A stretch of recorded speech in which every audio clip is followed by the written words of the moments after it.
Dear students, आज हम arithmetic progression का जर्नल फॉर्मूला निकालना सीखेंगे। अर्थमेटिक प्रोग्रेशन का जो जर्नल फॉर्मूला होता है वो होता है a n equal to a plus n minus one into d. ये जर्नल फॉर्मूला कैसे आता है, अब हम इसको निकालना सीखेंगे।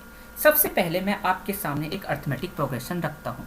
देखिए 2 4 6 8 अप टू सो ऑन। ये एक अर्थमेटिक प्रोग्रेशन है। हमें कैसे पता चला ये अर्थमेटिक प्रोग्रेशन है? क्योंकि हर अगला टर्म एक खास नंबर को ऐड करने से मिल रहा है। क्या है वो खास टर्म? वो खास टर्म है 2। मतलब आप अगला वाला टर्म पाते हो, मतलब अगर आपको A2 चाहिए, हम इसको A1 बोलते हैं, इसको A2 बोलते हैं, इसको A3 बोलते हैं, इसको A4 बोलते हैं और अप टू सो ऑन। कहने का मतलब ये है A2 को अगर हमें प्राप्त करना है तो एक खास नंबर जिसका नाम 2 है को ऐड करने से ये मिल रहा है। फिर A3 हमको प्राप्त करना है जो कि 6 है, तो वही खास नंबर सेम जो 2 है उसको ऐड करने से मिलेगा। तो इस तरीके से आगे बढ़ता चला जा रहा है। तो ये इसको हम बोलते हैं कॉमन डिफरेंस डी। हम A1 को जब अर्थमेटिक प्रोग्रेशन लेते हैं तो फर्स्ट टर्म और इसको A कहते हैं। A2 जो होता है इसको A1 बोलते हैं। A2 जो होता है इसको सेकंड टर्म और इसको A प्लस डी कहते हैं। और A3 जो होता है उसको बोलते हैं A प्लस डी और इसमें एक डी फिर से ऐड कर देते हैं। A4 जो होता है उसमें फिर से A प्लस डी जो थर्ड टर्म है उसमें फिर से डी ऐड कर दो। और ये काम तो हम पिछली एक्सरसाइज में भी किए हैं, जब हमें जो फोर्थ क्वेश्चन था उसमें आगे के 3 टर्म प्राप्त करने थे तो हमने उसमें ऐसा किया हुआ है। अच्छा, ये क्या हो जाएगा? A तो A ही रह जाएगा। ये क्या है? इसमें भी कोई परिवर्तन नहीं होगा, ये A प्लस डी रह जाएगा। लेकिन यहाँ क्या होगा? यहाँ देखो, एक तो A है और 2 D है, ये हो जाएगा A प्लस 2D। यहाँ पर क्या होगा? ये होगा A प्लस 3D। बिल्कुल ये A प्लस 3D होगा।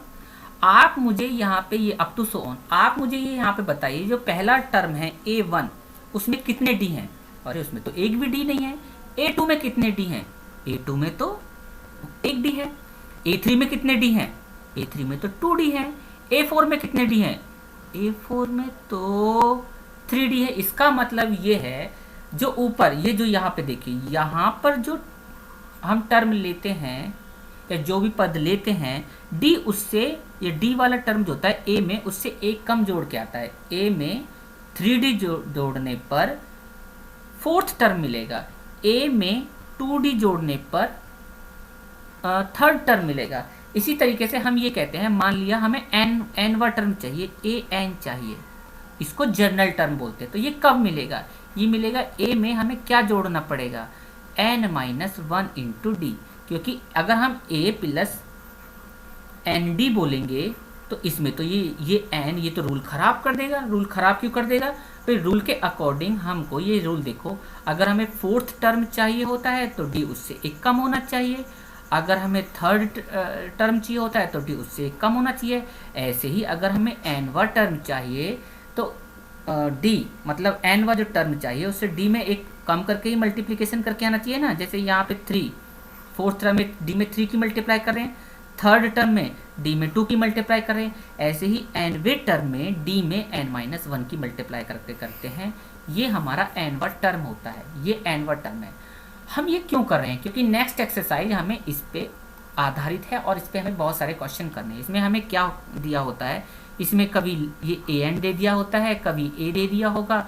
इनमें से कहने का मतलब है कितने? ये देखो 1 2 3 4 हैं।